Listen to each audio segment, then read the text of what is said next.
estamos começando mais um programa Bola Rolando. Hoje, segunda-feira, dia 13, né, Rally? Dia 13, dia 12? 12 de fevereiro, carnaval, né? Final de semana aí foi bastante festa e poucos jogos, poucas notícias. Então vamos lá começar o programa. O primeiro assunto de hoje é sobre Figueirense e Hercílio Luz, onde o jogo acabou 1-1.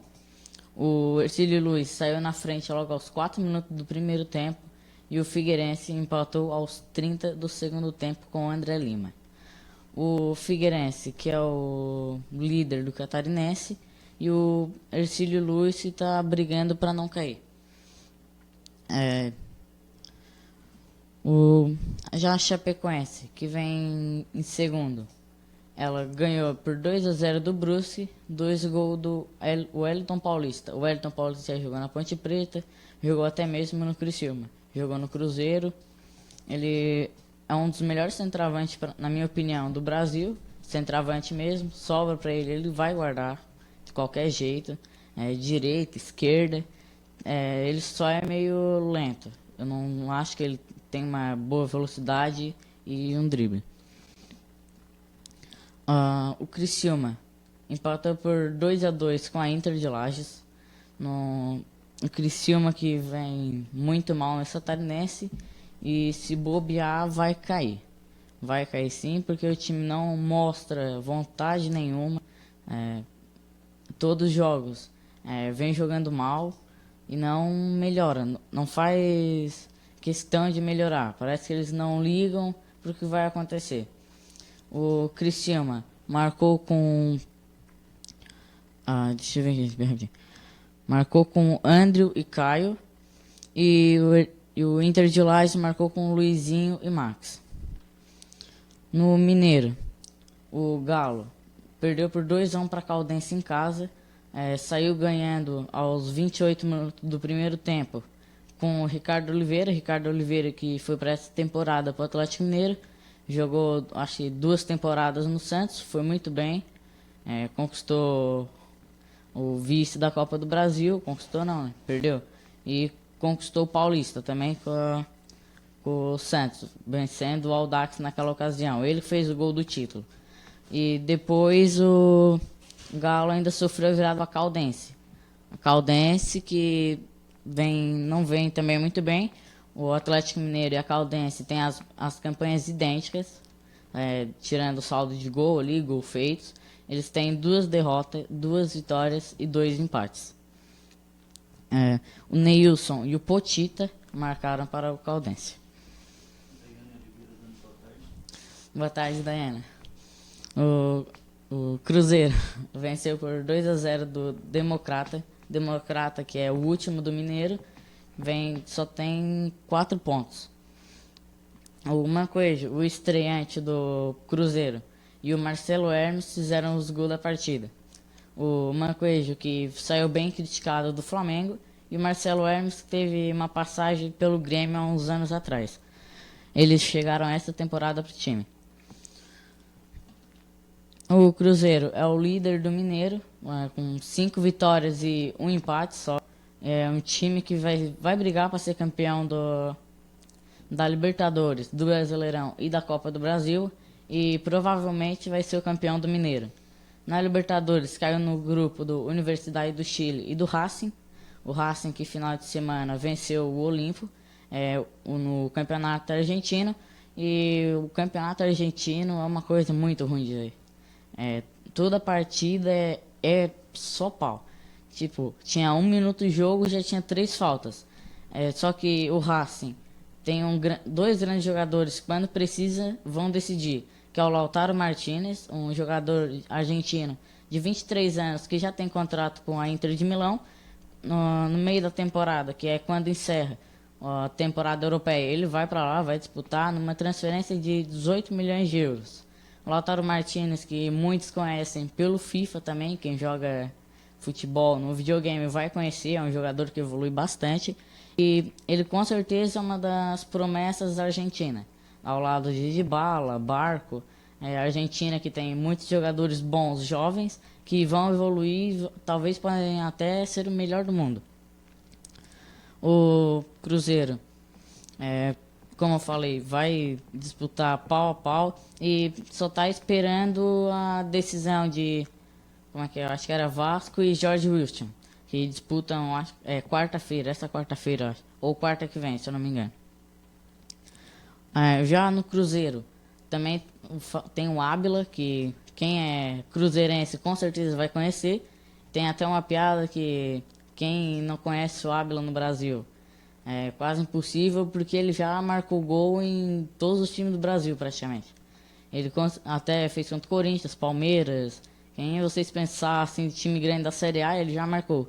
E falando nele, ele está negociando com o Santos a sua volta. Ele que foi emprestado pro Huracan depois de uma temporada espetacular no Cruzeiro, só que perdeu espaço por causa da chegada do Rafael Sobis. Depois chegou o Rafael Sobis, ele foi pro banco e não jogou mais. Foi emprestado por Huracan, jogou umas 4 partidas titular, pegou um banco e agora foi vendido, ou não, emprestado para o Boca Juniors e está acabando seu empréstimo, ele já quer voltar. O Santos mesmo está vendo se consegue rescindir o empréstimo do atleta, está vendo que o Cruzeiro, para comprar, já que o Santos não tem um centroavante de nome para essa temporada. O Vinícius Júnior, que fez o gol esse final de semana na vitória 3-1 do Flamengo contra o Botafogo, ele talvez nem vai terminar essa temporada no Flamengo. O Real Madrid já está chamando ele para o meio da temporada, ele já ir para o Real. Meio da temporada aqui no Brasil, né? Lá vai estar começando em junho. Porque o Real contratou esse jogador por 45 milhões de euros e está com medo que o atleta se machuque, alguma coisa do tipo. Ele tem 20 jogos já pelo Flamengo e somente 6 gols. Com certeza, no momento, é a maior joia do futebol brasileiro. Muitos depositam a confiança do Flamengo nessa temporada nele também. É um jogador que vai evoluir bastante, ele é bem jovem, completa 18 anos no meio do ano e por isso ele vai poder sair. Caso vocês não saibam, jogadores com menos de 18 anos não podem sair do país, não pode ser vendido para outro país. O Jefferson superou o Mangá em número de jogos como goleiro e agora é o goleiro com mais partidas no Botafogo, com 448 partidas. Ele completou esse número histórico na partida contra o Flamengo, no final de semana, na derrota por 3-1. E agora, o Flamengo vai pegar o Boa Vista na final. O jogador do Boa Vista, ainda na entrevista à Globo, no Carnaval, ele ainda declarou que o time é somente um franco atirador na final do Campeonato Carioca. Quem ia imaginar que o Boa Vista ia chegar na final do Carioca também, né? Taça Guanabara, na verdade. O jogador do Fluminense, que o Fluminense contratou agora, o Rodolfo, ele tem uma história super bonita. Ele era dependente químico, ele usava crack e agora está no Fluminense. Ele ainda chorou bastante na sua entrevista e no Twitter ele fez um baita de um texto explicando a felicidade dele de ter chegado no Fluminense. Em 2012 ele foi pego no doping depois da partida e ficou 6 meses sem jogar. E agora ele está dando a volta por cima com certeza na sua carreira. Ele começou em 2009 a sua carreira, ele é um atleta de 26 anos. Eu pessoalmente não conheço como ele joga, o jeito dele, mas ele fez uma baita de uma temporada passada pelo Oeste. No Palmeiras agora, pro nosso amigo lá, né, Rally? No Palmeiras. O Palmeiras, o Roger, disse que quer ter o time mais rápido do Brasil, mais rápido em passes, assim, cada jogador ficar com menos tempo a bola no pé, e com o patrocínio da King Aeronautics, o time tem muitos equipamentos bons agora. Essa King Aeronautics também patrocina o Atlético Paranaense. O Roger, onde ele passou, ele teve essa característica no Atlético Mineiro e no Grêmio. No Grêmio, em 2015, onde ele foi vice-campeão brasileiro, o único time que tinha assim menos posse de bola, não, menos tempo com a bola no pé de cada jogador era o Corinthians, com 2,8 segundos. Já o Grêmio, naquela ocasião, tinha 3,1 segundos. E agora ele quer trabalhar mais ainda para ver se ele consegue diminuir. A meta dele é 2,6 segundos, terminar a temporada cada jogador com a bola no pé. O Palmeiras também, que venceu mais uma, 7 vitórias seguidas. Esse time tá o melhor futebol no momento brasileiro, é demais esse time. Tá com 7 vitórias em 7 partidas. Ele fez esse número contra essa última rodada. Contra quem que era mesmo, Relê? O Palmeiras venceu por 2-0. Eu vou lembrar o time e já vou falar. Venceu por 2-0 do Mirassol, era o Mirassol. O Mirassol, que há uns anos atrás ganhou de 6-2 do Palmeiras. Uma partida péssima do Marcos, teve 2 ou 3 frangos. Ele foi dar o chutão e acabou furando a bola. E nessa partida, o símbolo do Palmeiras, o Lucas Lima, ele tirou uma bola no comecinho da partida em cima da linha. E isso deu uma vontade pro time do Palmeiras, uma raça que não tem como explicar, cara. O Palmeiras foi com uma vontade pra cima, o Dudu, cada partida tá melhorando mais, jogando com mais vontade, se empenhando mais. Isso daí que vai fazer o time do Palmeiras melhorar pra temporada. O Borja marcou o 3º gol nas 6 partidas. O Lucas Lima, depois de recuperar a bola e dar um toque na bola somente, deixou o Borja na cara do gol. E o Borja não perdoou, botou no meio das pernas do goleiro. E no segundo tempo, o Borja de novo, ele foi para cima do goleiro e o zagueiro deu um carrinho por trás. Um carrinho totalmente desnecessário. Porque já estava praticamente trancado o ângulo dele. O goleiro já tinha fechado o ângulo dele. E com isso o Dudu foi lá, bateu no canto direito do goleiro e marcou. A bola foi para um lado e o goleiro para o outro. 100%. O pênalti do jeito que tem que ser batido. Tem mais alguém, Ralho?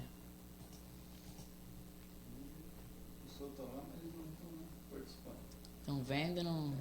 Beleza. Se quiserem participar, gente, pode comentar aí, tá? Vamos estar respondendo aqui. Um abraço pro Rafael. O Corinthians acertou no momento, o artilheiro do Brasil, de 2018, o Matheus, que chegou do ABC. Ele tem 19 anos, fez a última temporada e essa também está na ABC. O guri joga muito bem. Ele é tipo o porte do Jô, magrinho, mas ele é bem alto. Tem uma habilidade muito boa também, ele dribla muito bem. Mas o Corinthians ainda não desistiu de ir atrás de um centroavante. Depois de negociar com o Henrique Dourado, Trellis, ele ainda também está na disputa pelo Ábila, já que ele não confia nos centroavantes que tem. O Júnior Dutra chegou do Avaí, mas não tem a mesma qualidade que o Jô. E o Casim não tem nem o que falar, né? É uma decepção total. 30 jogos, 2 gols. Isso daí tinha que jogar, nem no Criciúma dava certo. O cara é ruim demais. Abraço, Carlos. Quem? Aquele dia nós tinha pronunciado errado, né? É Norza. Abraço, Norza. O Rafael Serafim perguntando quem é esse mito do esporte. Obrigado, Rafael. E o Felipe Rodrigues dando um oi. O Felipe. O DG. Agora o futebol europeu. O José Mourinho, ele respondeu o jornalista na pergunta se o De Gea iria ou não para o Real. Ele respondeu qual era o sentido do De Gea ir para o Real Madrid. O Manchester United ele ainda declarou que o Manchester United está contratando os melhores. O Manchester United trouxe o Alex Sanches, Matic e quem era outro, se eu não me engano, deixa eu ver aqui bem rapidinho. Vou ver e já vou falar aqui para vocês. O De Gea, ele mesmo já declarou a vontade de ir para o Real Madrid e o José Mourinho não quer liberar ele de jeito nenhum. De Gea com certeza é um dos melhores goleiros do mundo, ao lado do Neuer e do Courtois. O Courtois, na minha opinião, ainda é o melhor goleiro do Chelsea. Ele tem um dos melhores números nessa temporada. Além do Chelsea estar mal, o Chelsea está muito mal essa temporada. O José Conte está na forca. Se continuar nessa fase, ele vai sair com certeza. O Chelsea que vem não está cumprindo o que eles queriam no começo da temporada, vem muito abaixo, não vem jogando esperado. Um dos craques do time, o Hazard, não está jogando bem mesmo, está muito mal. O Hazard, que quase foi para o Real Madrid nessa última janela de transferências, e talvez no meio do ano ele possa ir para o Real Madrid. O Real Madrid também está interessado no Courtois, o goleiro belga, que jogou no Atlético de Madrid, talvez o maior rival do Real Madrid. Não, muitos vão falar aí que é o Barcelona, mas o Atlético de Madrid é rival também por causa que são da mesma cidade. Aqui no Brasil tem isso, né? Em Florianópolis mesmo tem o Figueirense e o Avaí. Eles são os maiores rivais. Pra mim, né? Na minha opinião, não sei vocês. O De Gea, como eu tava falando, o Mourinho não vai liberar de jeito nenhum. E aquele que eu tinha esquecido é o Pogba. Pogba, que quando foi contratado, foi a maior contratação, né? 106 milhões de euros. Chegou com 23 anos ao Manchester United, uma responsabilidade muito grande. Ele não está jogando o que tem que jogar. Na Juventus ele jogou muito mais. O monstro finalmente acordou, né? O Cristiano Ronaldo. Depois de um ano sem marcar um triplete, ele marcou nesse final de semana contra o Real Sociedade na vitória 5-2 do Real Madrid contra o Real Sociedade. Os gols do Real Madrid foram feitos a 1 minuto com o Lucas Vazquez, 3 do Cristiano Ronaldo e um do Modric, acho que foi um do Modric. O William Ramendi, ex-jogador do Real Madrid, teve uma passagem pelo Real Madrid, marcou os 2 gols do Real Sociedade. O Real Madrid, que tem uma temporada muito abaixo esse ano.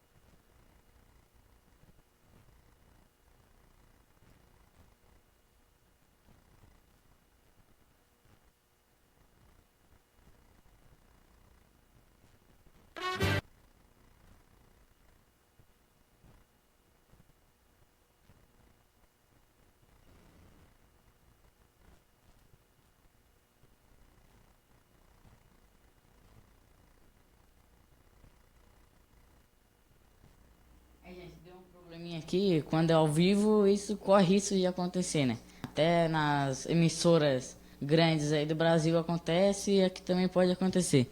Então vamos voltando lá, a gente tava no Neymar, né? Por causa do psicológico dele, é o que ele tem que melhorar. E ele melhorando isso, com certeza vai aumentar as chances dele de ser melhor do mundo. Então, é isso daí sobre o futebol europeu. Só tem umas notícias rapidinhas do Milan. O Milan, que montou um baita de um time para essa temporada, foi um dos times que mais gastou 140 milhões de euros. Mas o Paris Saint-Germain gastou bem mais, né? Porque só com o Neymar foi 222 milhões de euros. Agora, depois de 20 anos, o que muitos nunca achavam que ia acontecer, aconteceu. A Adidas não é mais patrocinadora do Milan, não vai mais fornecer os equipamentos esportivos, e agora é a Puma. A Puma anunciou isso no seu Twitter. E o Real Madrid, que também vai abrir o cofre para a contratação na próxima janela de transferências, que vai atrás do De Gea, do Courtois, também anunciou que vai tentar contratar o Bonucci. O Bonucci que foi contratado pelo Milan nessa última janela de transferências, nessa última não, na passada, pela Milan, para a Juventus, saiu da Juventus, foi para o Milan, por 35 milhões de euros. E agora o Milan quer 40 milhões de euros pelo atleta. Já que ele não vem satisfeito, já declarou várias vezes que não está feliz. Eles não dizem que assim que estão tristes, querem sair, mas eles deixam umas pistas aí por trás. Um abraço para Patrícia Nascimento. Abraço, Patrícia. E Moisés Ira. Ô, Moisés, tá aí de novo, hein? Já, programa passado até senti tua falta, mas agora já tá aí de novo. Como eu falei programa passado, hoje é o Egito. Caso quem está chegando aí pela primeira vez, cada programa vai ser falado uma seleção da Copa do Mundo. Já foi falado da Arábia e da Rússia. A Rússia foi a primeira porque é a sede, e a Arábia foi a segunda porque é o segundo time, e agora vamos pro Egito. Vamos ler.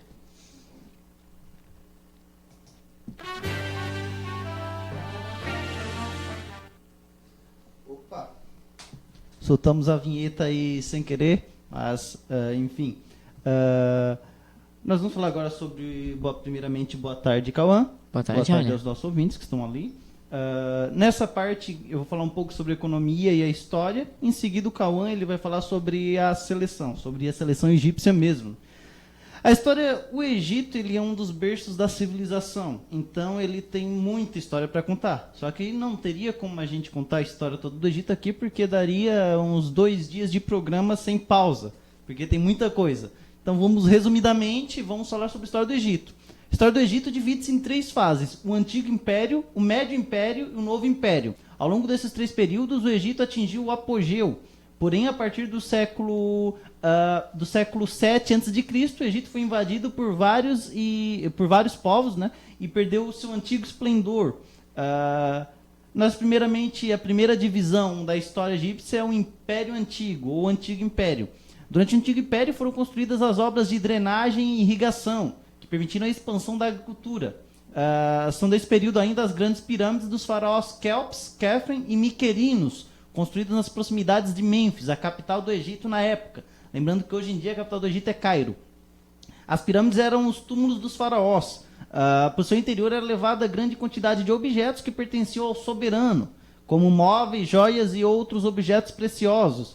Lembrando que em dado período da história, o faraó ele passou a ser olhado pelos egípcios como uma espécie de representante de Deus na terra. Só que nós sabemos que não é bem assim, né? Os faraós, eles eram como vários governantes que nós temos hoje em dia. Eles ficavam no seu bem bom, muitas vezes não faziam nada. Alguns faziam bastante coisas. Alguns faraós, tipo Ramsés II, eles fizeram muitas coisas. Mas teve outros que tiveram no poder do Egito, mas eles não estarem é a mesma coisa que nada. Não fizeram nada para melhorar. Alguns até pioraram a economia do país com suas políticas ruins e más administrações na época. Durante o Antigo Império, o faraó conquistou amplos poderes. Isso acabou gerando alguns conflitos. Os grandes proprietários de terra e os chefes dos diversos nomos não aceitaram a situação e procuraram diminuir o poder do faraó. Essas disputas acabaram por enfraquecer o poder político do Estado. Médio Império, lembrando que o Antigo Império aconteceu entre 3.200 e 2.100 a.C., o Médio Império agora aconteceu entre 2.100 e 1.580 a.C. Durante o Médio Império, os faraós reconquistaram o poder político no Egito. A capital passou a ser Tebas. Nesse período, conquistas territoriais trouxeram prosperidade econômica, mas algumas agitações internas voltariam a enfraquecer o império, o que possibilitou, por volta de 1750 a.C., a invasão dos Hicsos, povo nômade de origem asiática. Os Hicsos permaneceram no Egito cerca de 170 anos. E nós tivemos o Novo Império, entre 1580 a.C. e 715 a.C. O período iniciou-se com a expulsão dos Hicsos e foi marcado por numerosas conquistas territoriais. Em seu final, ocorreram agitações internas e outra onda de invasões devido ao enfraquecimento do Estado. O Egito foi conquistado sucessivamente pelos assírios, persas, gregos e romanos. Os assírios em 670 a.C., os persas conquistaram o Egito em 525 a.C., os gregos em 332 a.C. e os romanos em 30 a.C. Então, mais tarde, depois da conquista dos romanos, o Antigo Egito, que a gente conhecia como Antigo Egito, ele foi se acabando, né? Depois do Egito ele passou por posses e a história dele só começa um tempo depois. Atualmente o Egito ele é um país, ele não é posse de ninguém, ele é um país independente e ele é um país africano, uma nação transcontinental. O controle das águas do Nilo nas terras agrícolas do país, elas são intensamente cultivadas e a produção é feita por acre. Lembrando que o Egito, o crescimento econômico no Egito ele tem sido travado por uma quantidade muito limitada de terra arável, menos do que 5% da área total, bem como um grande e rápido aumento da população. Então, atualmente, o Egito, como é um país bastante agrícola, ele tem algumas dificuldades, porque tu tem pouca terra para cultivar e tu tem um grande crescimento populacional. Isso sempre acaba resultando em problema. Lembrando que boa parte do território do Egito é um território cheio de desertos, então isso dificulta um pouco. O controle das águas do Nilo pela barragem de Ansua trouxe considerável terreno para uma considerável quantidade de terreno adicional para o cultivo, mas a necessidade da crescente população tem impedido o acúmulo de excedentes agrícolas significativos. A maioria das fazendas do Egito são pequenas e elas exigem um trabalho muito grande. No entanto, cerca de 1/3 dos trabalhadores do Egito são empregados na agricultura. As culturas principais, né, o que é principalmente cultivado lá é o algodão, o arroz, o trigo, o feijão, o tomate, a cana-de-açúcar, frutas cítricas, limão, laranja, abacaxi, essas coisas. E na parte da pecuária tem o gado bovino, búfalos, ovelhas, cabras e burros. E lá não tem uma indústria de pesca, só para lembrar. Na mineração, o Egito ele tem petróleo e gás natural. O gás natural é encontrado principalmente no Golfo de Suez. E os principais minerais, além desses, são o minério de ferro, os fosfatos, o sal, o manganês, o calcário, o gesso e o ouro. Cairo e Alexandria são os principais centros industriais. Grandes fábricas também estão localizadas nas demais cidades do Vale do Nilo e Delta.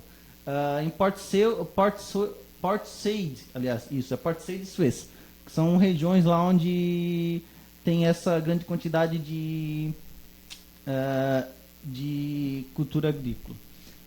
Basicamente isso. Vale lembrar também que o Egito ele é um local comercial estratégico e ele é, apesar das suas dificuldades, ele é uma grande potência econômica norte-africana e cultural no mundo árabe, né? Lembrando que no Egito eles falam árabe. E ele é uma nação transcontinental, significa que ela ocupa 2 continentes ao mesmo tempo. Quais são esses 2 continentes? Parte do Egito, a maior parte dele ocupa a África. A outra parte do Egito ela ocupa a Ásia. Então é isso. Agora o Cão vai falar um pouco sobre a seleção egípcia. Eu lembro de uma vez que eu vi um jogo de um país egípcio. Eu acho que é Al-Ali, o nome daquele país. Não sei se é esse, é um Al alguma coisa. Pra lá, geralmente, os times têm esse Al na frente, que é o A e o L. A seleção do Egito, com certeza, é a maior seleção africana. É a seleção que mais conquistou a Copa da África, conquistou 7 vezes. E a única que conquistou 3 vezes seguidas, que naquela ocasião foi em 2006, 2008 e 2010.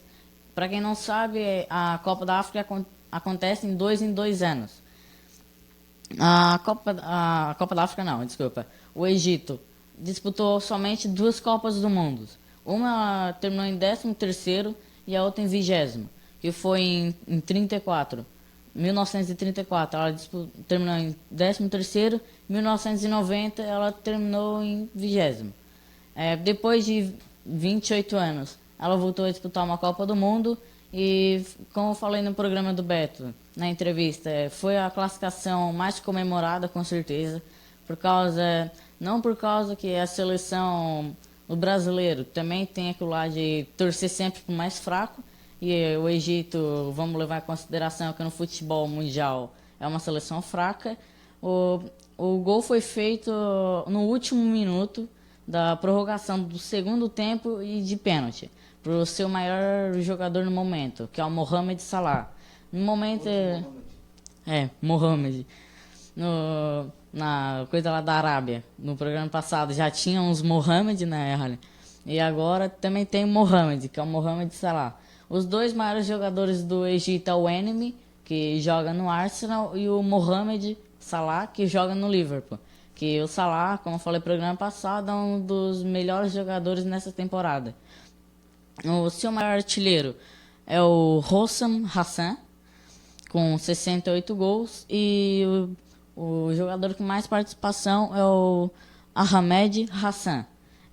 Esse Hassan, os 2 são irmãos. Só para deixar bem claro. E o Ahmed Hassan ele tem 184 partidas. A primeira seleção, o Egito, foi a primeira seleção a ganhar da Itália, a primeira seleção africana, ganhou em 2009 e em 2001 com o gol do Mohamed. Esses árabes, egípcios, tem tudo nome complicado. Para lá é normal, mas para nós é meio complicado, né? No programa que vem, vamos falar do Uruguai. O Uruguai, que eu acho que todos os brasileiros conhecem, é uma seleção conhecida pelo mundo, tem grandes jogadores, o Suárez, Cavani, Ricardo Rodrigues, tem vários jogadores conhecidos. O Muslera, que joga no Galatasaray. E programa que vem vamos explicar. Programa que vem é quarta-feira às 3 horas. Eu espero vocês aqui. Vou deixar vocês ligados nas novas notícias que aconteceu de hoje, terça e quarta. E eu espero que vocês também tenham gostado desse programa. O programa de hoje foi um pouquinho mais longo, na realidade, porque deu um probleminha ali também. Mas eu acho que vocês vão gostar de certeza. Não esquecem de compartilhar aí, que ajuda bastante. E entrem lá no YouTube também, TV RSU, né, Rally? www.youtube.com/TVRSU. Lá tem mais de 450 vídeos do programa do Beto Madeira, do Aprendendo a Ser, né? Que é quarta-feira às 8 horas, né? O programa do Alexandre também vai estar lá no YouTube. E eu acho que o meu daqui a pouco tá lá também, né, Rally? Daqui a pouco tá lá também. Então, se vocês quiserem ver mais, vai estar lá no YouTube. E o programa Bola Rolando também tem mais aí no Facebook da TVRSU. Tá salvo lá também. Tem mais 3, se vocês quiserem acompanhar as notícias passadas. Mas acho que vocês já vão ter escutado, mas se não tiverem, não estão sabendo ainda, pode entrar lá. Vai ter mais notícias do Palmeiras, do Corinthians, do Criciúma, do Chapecoense, Figueirense, o que vocês quiserem. Então, o programa de hoje foi isso aí. Espero que vocês tenham gostado. Tem mais alguém aí? Abraço, Lucas. O Lucas, que é irmão do Mo, né, Lucas? Vamos jogar bastante esse ano ainda junto. Então, obrigado.